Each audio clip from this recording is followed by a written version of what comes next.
दिसंबर का महीना था। गांव में सर्दी ने दस्तक दे दी थी। कड़ाके सर्दी और जहरीली हवा के कारण लोग घर के अंदर आग सेकते।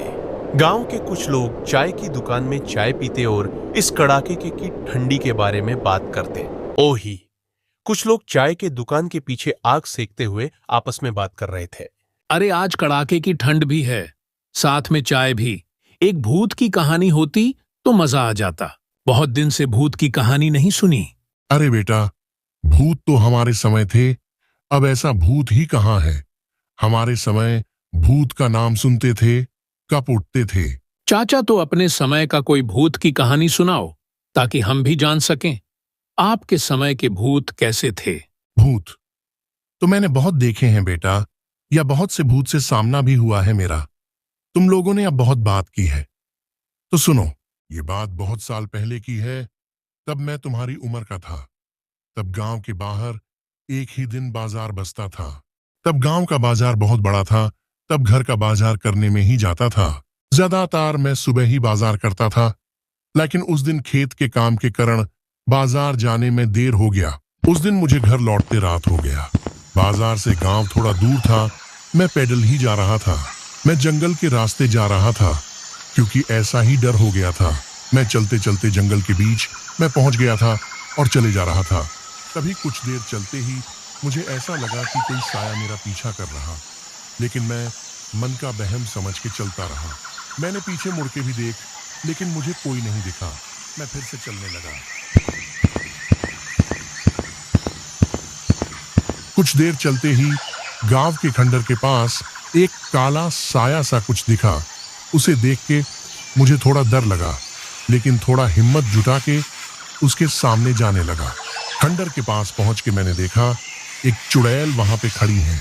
उसे देख के मैं वहीं पे बेहोश हो गया। उसके बाद क्या हुआ चचा? चुड़ैल क्या हुआ? आपको क्या हुआ?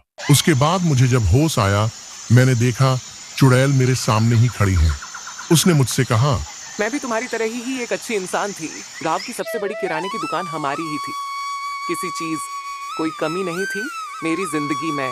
बड़ा घर, गाड़ी, बंगला, सब सुख था मेरे पास। गांव के मनीराम सेठ मेरे पति थे। मेरा पति सारा दिन दारू पी के यहाँ ओहा पड़ा रहता। इनके दारू पीने के वजह से हमारी सारी जमीन बिक गई। फिर भी इन्होंने दारू पीना नहीं छोड़ा। दारू पी के जब सब कुछ बिक गया, कुछ नहीं बचा, तब इन्होंने मेरी जमीन बेचने की सोची, जो मुझे मेरे माँ बाप ने दी थी शादी के समय। जब मैंने अपनी जमीन बेचने से इनको मना कर दिया, तो इन्होंने मुझे बहुत मारा। बाद में इन्होंने चाकू घुसा के मुझे वहीं पे मार दिया। मैं तड़पती रही, लेकिन किसी ने मेरी मदद नहीं की और मेरी लाश को यहाँ खंडर के पास दफना दिया। तब से मैं यहीं पे राह देखती, कोई काश आए और मेरी मदद करे। और आज तुम आए, तुम ही हो जो मेरी मदद कर सकते हो। कृपा करके मेरी मदद करो, ताकि मेरी आत्मा को शांति मिल सके। दूसरे दिन मैं पुलिस के पास गया और उनको सारी बात बताया। ऑफिसर ने मेरी सारी बात सुनी और मेरे साथ चलने के लिए राजी हुए। दूसरे दिन पुलिस मेरे साथ आए और गड्ढा खोदा गया। वहां पे सच में उस लड़की का कंकाल मिला। उस कंकाल को देख के पुलिस भी चौंक गई और मैं भी डर गया। उसके बाद पुलिस को सबूत मिल गया। पुलिस ने उस लड़की के कंकाल का अंतिम संस्कार किया गया और उस आदमी को जेल में ले गई। ओ चुड़ैल जाते जाते मुझे फिर से एक बार मिली। उसने मुझसे कहा, शुक्रिया रामू। और वो हवा, मैं विलीन हो गई।